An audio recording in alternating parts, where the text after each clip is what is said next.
इन दो तस्वीरों को गौर से देखिए। एक बिहार के सारण की है, जमीन पर पड़ी लाश उस स्वर्ण समाज के नाबालिग बिटिया की है जिसके साथ सामूहिक दुष्कर्म और हत्या का आरोप पीड़िता के परिवार के द्वारा दलित लड़कों पर लगाया गया। लेकिन आज वहां पर पूरी तरह से खामोशी है। ना कोई मीडिया ट्रायल, ना कोई नेताओं का काफिला, ना किसी मंत्री, ना प्रधानमंत्री की ओर से कोई शोक संदेश।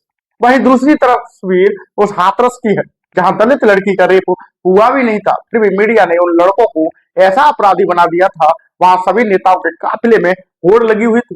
कोई भी पार्टी का नेता पहले उस दलित लड़की के घर पहुंचकर अपने घड़ियाली आंसू बहाकर उस दलित परिवार को यह बताएगा कि हम उनके रहनुमा हैं। देखिए, सवाल ये नहीं है कि हाथरस पर आवाज क्यों उठी, आवाज उठनी भी चाहिए, लेकिन सवाल यह है कि क्या हर पीड़िता के लिए वही आवाज उठती है।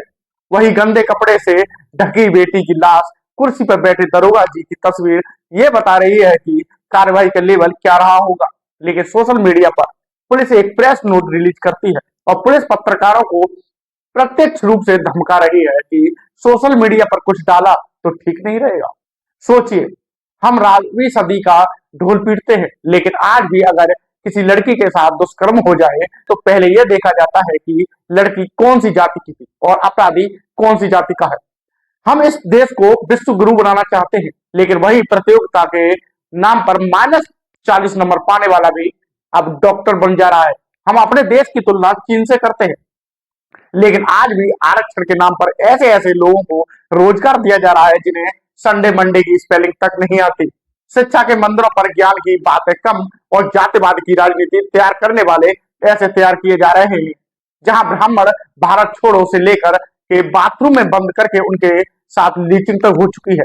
कहने को हमारे पास 5G की स्पीड वाले इंटरनेट है जहां किसी भी इतिहास का रिजल्ट 2 मिनट में देख सकते हैं, लेकिन फिर भी पिछले 75 सालों से शोषित वाली फर्जी कहानी बेची जा रही है और उसका हैंडशेक करने का समय किसी के पास नहीं है। और यही कारण है जब किसी तरह के नेता और सरकारी अफसर खुले मंच से ब्राह्मण की बेटियों को एक ट्रॉफी की तरह पेश करते हैं और अशुद्धिकरण जैसे शब्दों की आड़ में बलात्कार करने के लिए उकसाते हैं। ये सो कॉल्ड वंचित शोषित वर्ग के लोग उसमें अपनी जीत देखते हैं और इस तरह की घटना के जिम्मेदार सिर्फ आरोपी ही नहीं होते, बल्कि इसके जिम्मेदार जातिवाद की वो गंदी राजनीति भी होती है जो पीड़िता और आरोपियों की जाति देखकर अपनी प्रतिक्रिया देती है।